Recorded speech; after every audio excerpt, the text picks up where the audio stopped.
ny mofinaina isan'andro atolotry ny mpitandrina rakotina valina maoly.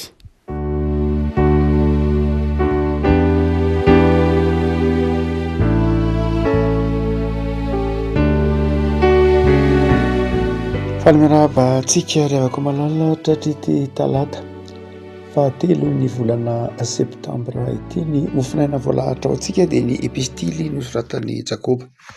Jakoba toko 5 Jakoba toko 5:7-10 ka hatramin'ny 5:10 ihany amin'ny anaran'i Jesosy. Misy azo paoriana va eo aminareo?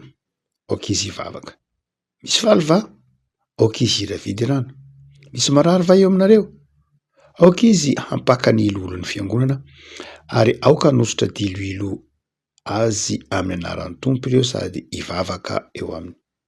Ary ny fivavaka ny finoana dia hamonjy ilay marary fa ny tompo anangana azy ary raha nanota izy dia havela ny elony.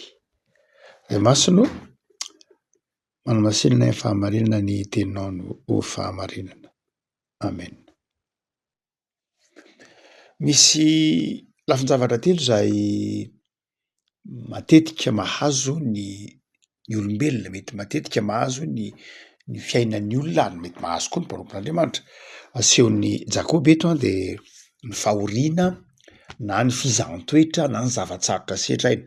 Ao anatin'ny fahoriana ny fisarahana, na havatiana ny manjoa, ao anatin'ny fahoriana ny fizaham-toetra mamay. Dia ny faharoa dia mety mpahazo ny olombelona koa ny fifaliana, ny fitahiana, ny fahasoavana, ary mety mahazo ny olombelona ny aretina.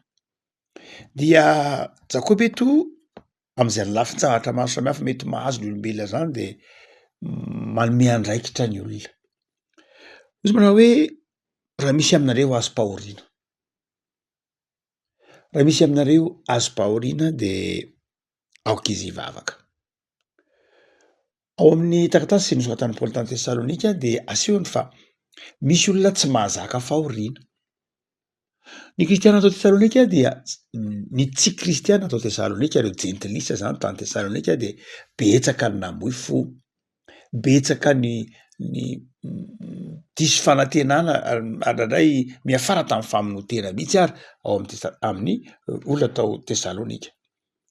Dia zay mahatonga an'i Paoly manazava hoe tandremo tsara so ataonareo tahaka ny olona tsy manana fanantenana nareo rehefa ao anatina fahoriana. Rehavako amin'ny ity tsotra masina ity dia asehon'i Jakoba fa ny vahaolana ho an'ny olona izay ao anatin'ny fahoriana dia ny vavaka. Ny vavaka. Rehefa miteny hoe fahoriana isika dia hoy isika manao hoe mety miseho amin'ny endrika maro samihafa io. Fa ny fahoriana izay matetika hitantsika dia ny fisarahana mamaina na ny manjoa na ny famoizana havatiana. Indraindray misaotra masina moa zany manazava antsika manao hoe miarah ory amin'izay ory, miarah mitomany amin'izay mitomany ny fampitondra izay mavesatra. Fa indraindray ny mpino dia tsy mahay mampahery, tsy mahay mampahery ny mpino. Indraindray misy kristianina fa tsy dia tena mahay mampahery. Marina fa ny fampaherezana tsy asan'olombelona fa asan'ny fanan'Andriamanitra. Saingy isika dia fiasana operatran'Andriamanitra manaiky hitondra fampaherezana. Indraindray isika kristianina rehefa manoloana olona manamanjoa dia indraindray rehefa mahita olona mitomany dia indraindray tsika manome tsiny hoe fa ianao ve tsy kely finoana, nahoana ianao no mitomany, fa angaha ianao tsy manana ny tompo. Indraindray rehefa misy olona izay tena azo pahoriana mafy dia ka indraindray midradradratra mitomany, indraindray mety ho mikikika mitomany dia indraindray tsika mpino toy ny mitsara azy indraindray hoe ianao angaha tsy manam-pinoana, fa aiza ny finoanao, fa angaha Andriamanitra mampitondra tsy zaka sy ny sisa rehetra. Isika manao hoe tsy dia mahay mampahery loatra tsika indraindray. Ny ranomasina ange tsy midika hoe faharesena. Tena azon'ny olona atao mihitsy ny mitomany, azon'ny olona atao mihitsy ny midradradratra, olombelona mitafinofo izy. Ary manasitrana azy ary ny ranomasina, manasitrana azy ary indraindray. Ireny tsika hoe ireny fidradradratrana eny indraindray dia raha ao anatin'ny atonony dia tena manasitrana mihitsy. avela hitomany ny olona tsy maninona zany, avela irotsaka ny ranomasina olombelona de tsy azo firana satria ndraindray rehefa tsy tena mitomany ao anatin'iny fahoriana iny, rehefa tsy tena ao anatin'iny fahoriana iny no avela hiboraka ny alahelo de mandraindray roataona teorina, heritaona teorina, misy raha 10 taona teorina de zao mbola tsy mionona ihany. Fanasitranana mihitsy ho an'ny olona ny ranomasina midradradradrina tahaka izany. Fa izao tsy maninona akory raha tojo olona tahaka izany sika, fa ampahirezina izy. Ekeo izy raha ohatra ka zay no antony maha eo anao, iara-mitondra aminy an'izay alahelo zay, iara-mitondra aminy an'izay ranomasina zay. Saingy zao eto ny bokin'i Jakoba de izao, raha ianao no manam-pahoriana de izao mivavaha ianao. Raha tojo fahoriana ao anatin'izany ny manjoa, ao anatin'izany ny zava-tsarotra mety ho karazana fangirifirina de zao mivavaha ianao. Aoka izy hivavaka. Inona lay hoe vavaka? Fa nahoana no hoe tsy mampiantsoa ny lolo ny fiangonana, nahoana hoe tsy mampiantsoa namana, fa nahoana ny hoe hivavaka? Ny antony de zao, ny fahoriana misy zavatra zay tena anao sy Jesoa mihitsy. Ny fahoriana dia misy lafin-javatra zay ndraindray tsapanao hoe Jesoa rery ihany ny tena vahaolana. Ny hazo fijalian'i Kristy rery ihany ny tena vahaolana. Misy rangahy anankiray antsoina hoe Martin Luther amin'ny taona 716. Io rangahy io dia fantatsika mpanitsivana dia olona orlava, mitomany lava, olona tsy mety afa-po mihitsy amin'ny famelan-keloka ny tononona, olona manana ataontsika hoe sentiment de culpabilité, mandrakariva any amin'ny tamin'ny fahatanorana na dia mohanina azy izy. Ary dia nisy mpampianatra azy antsoina hoe Stopide, izay mahita azy malahelo tarehy. Tamin'izany fotoana izany moa ny olombelona ny kristiana de mahana foana indrindra ny mohanina na ny pretra de manana antsoina hoe directeur spirituel, zany hoe ray aman-dreny zay iankinany na namborahany mavesatra. Ka Martin Luther de nanana zay atsika hoe olona famborahany mavesatra zay dia Stopide. Tomany lava izy, tsy hoe kanosy izy akory fa mahatsiaro tsy manana fiedahana sy fifaliana mihitsy izy, na inona natao, manana fahoriana ady am-panahy mandrakariva.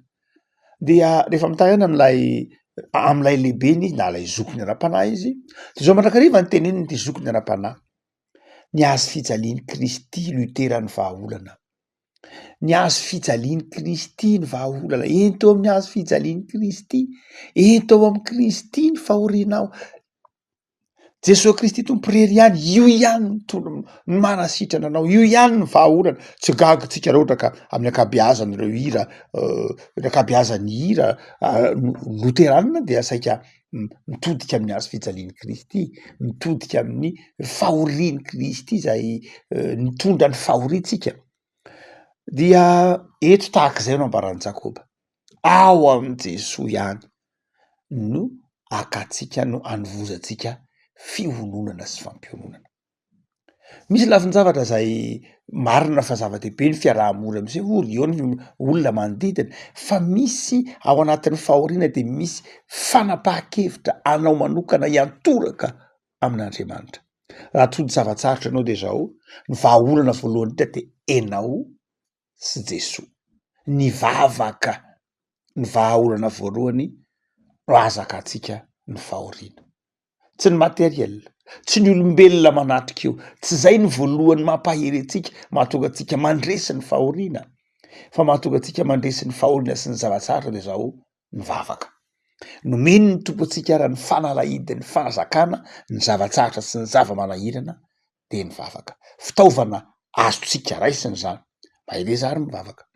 Fa ny faharoa de hoy Jakoba manao hoe raha misy kosa aminareo zay manana fifaliana, ataovy hoe fitahiana io, ataovy hoe fahasoavana io, faly io, dia aoka izy hira fiderana, fisaorana. Zany hoe hira fiderana de zao asehoy ny azo pahoriana de zao ao amin'ny efitranonao manginginy ianao ndraindray mitolona amin'Andriamanitra mametra-panontanianao inona Andriamanitra ny dika zao fizahanttoetra zao, inona Andriamanitra ny dikan'izao. Fa rehefa misy kosa fifaliana zay lalovanao de zao aoka ho hiteny amin'ny endrikao, aoka ho hitany mpiarabelona aminao zarao lay fifalianao. Zava-dehibe hoe mizara fifaliana, zarao lay fizany hoe hira fiderana. Ianao nandray fifaliana fa zao amin'ny alalan'ny hira fiderana zao manjary mipita amin'ny manodidina anao ny fifaliana.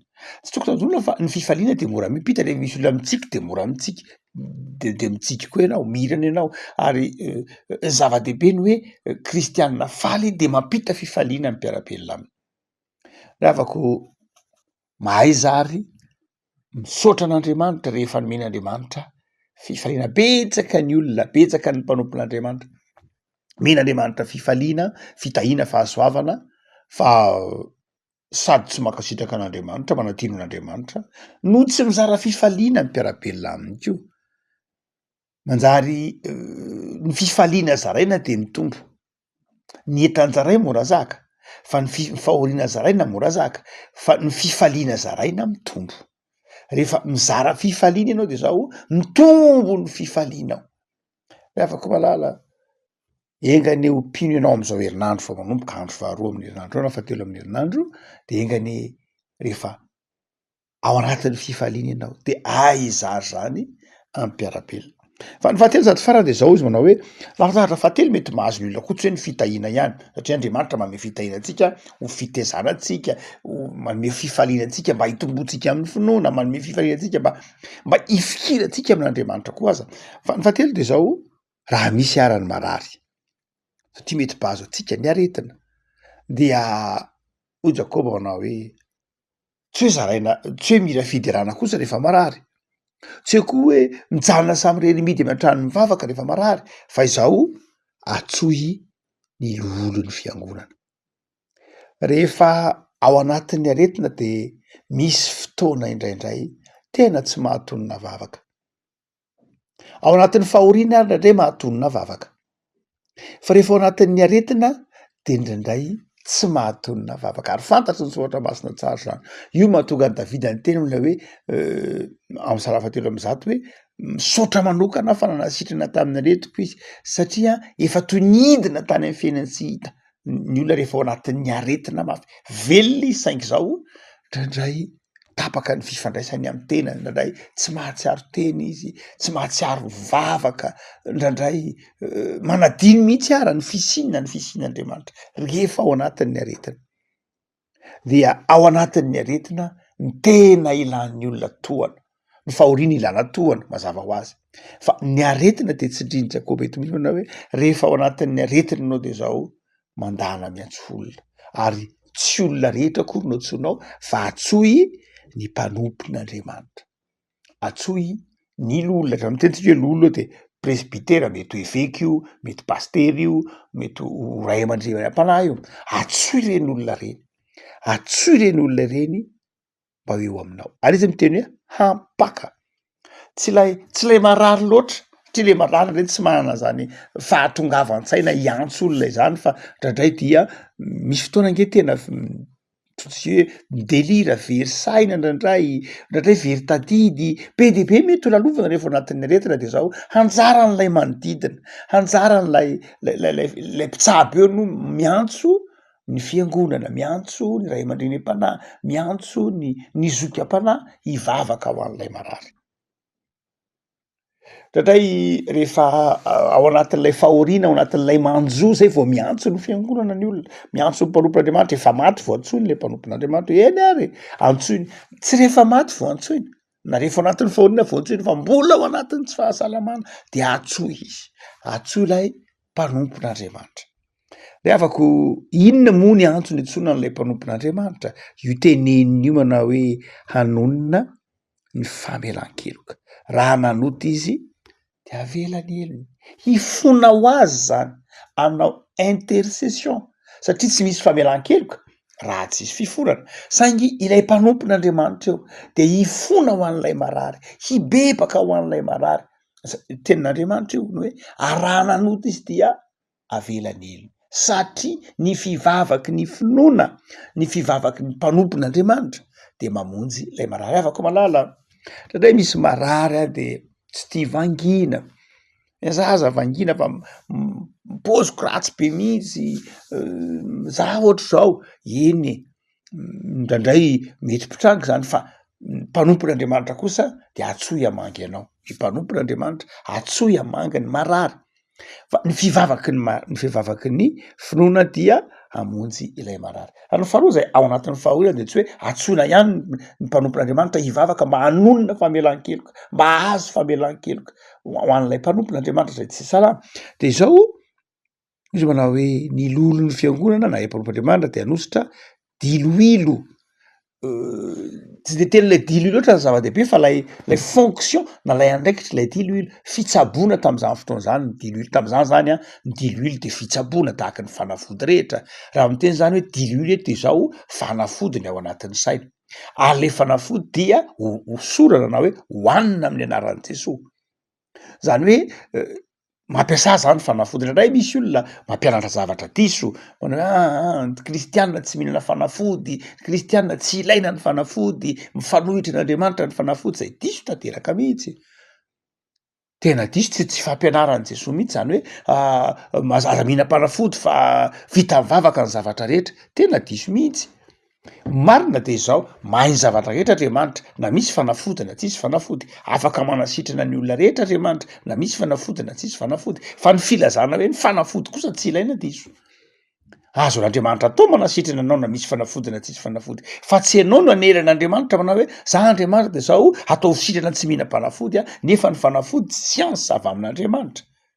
io zao ny diloiloko misy fotoany Jesosy mampiasa feta be de be amin'ny soatra masina io fomba fanao mihitsy a ny hoe mihinam-panafody eo amin'ny soatra masina vanim-potoana ny antikité fa ny heverana hoe le fanafody ny manasitrana anao zay indray diso fa io teneniny io manao hoe amin'ny anaran'ny tompo sady hivavaka ho azy zany hoe hoaninao ny fanafody ataonao ny fitsaboana ary fitsaboana ataonao amin'ny anaran'i Jesosy mifanaraka amin'ny sitrapon'Andriamanitra fitsaboana mifanaraka amin'ny sitrapon'Andriamanitra arahanao vavaka zay ny sitrapon'Andriamanitra mandrary ndray mantsy misy olona sitrana tsy nina-panafody be de be zany ao amin'ny soatra masina isany zany nge be de be ny olona sitran'ny tompo tsy nina-panafody fa izao tsy hoe nety tamin'ny olona iny de mety amin'ny olona rehetra samy manana ny finoany tsika tsy afaka manery an'Andriamanitra amin'izay sitrapon'Andriamanitra ho fitaovana hoentina manasitrana antsika hoe za tsy didina mihitsy ka mety didina ny sitrapon'Andriamanitra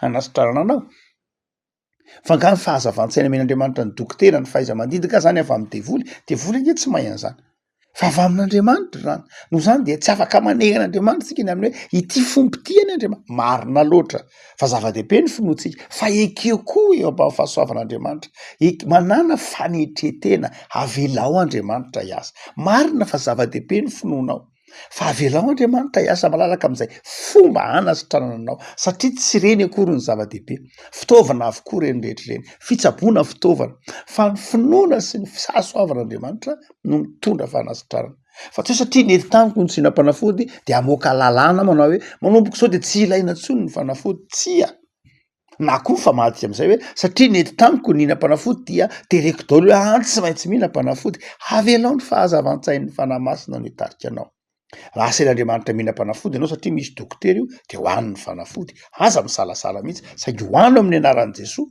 hohano amin'ny finoana an' Jesosy hohano amin'ny fahatokiana fa tsy ny fanafody iny akory no manasitrana fa ny finoanao iny fanafody iny fiasana ihany iny de mivavaha afaka malala tsika manao hoe zava-dehibe ary ny torohevitra tsotra ny meny Jakoba ny mpanompon'Andriamanitra eto ao anatin'ny zavatsarotra lalovana de manana fitainam-bavaka ao anatin'ny fifaliana mba mahaiza misaotra sy mizara fifaliana ny mpiarabilina ary ao anatin'ny aretina de zao miatora amin'Andriamanitra meteza ho tsaboy atsoy ny namanao ny zoka-panahy iara-mivavaka aminao mivavaka sika toba misoranao zay noho ny amin'ny soratra masina zay manazavanay ny pratika mpiainanay ny pratika mpononay dia ny anananay fifandraisana aminao ao anatin'ny fahoriana mba fahoriana manefy fahoriana mampiorina no lalovanay fa tsy fahoriana mampisaraka anay aminao so raha tompo fa manafatra ny radio koa ianao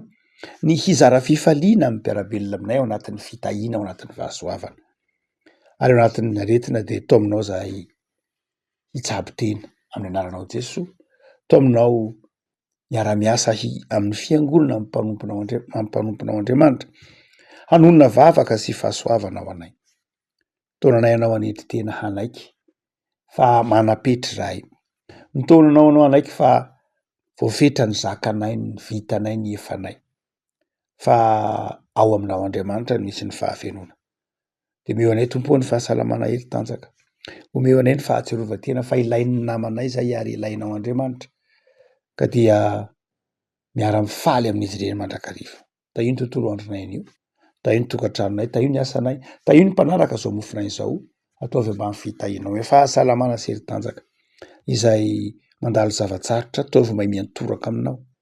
Izay mahatsiaro fifaliana kosa dia ataovy mahay mizary zany ny marary sy trano, reo manana olona pahireso. Misaotra Jesoa. Amen.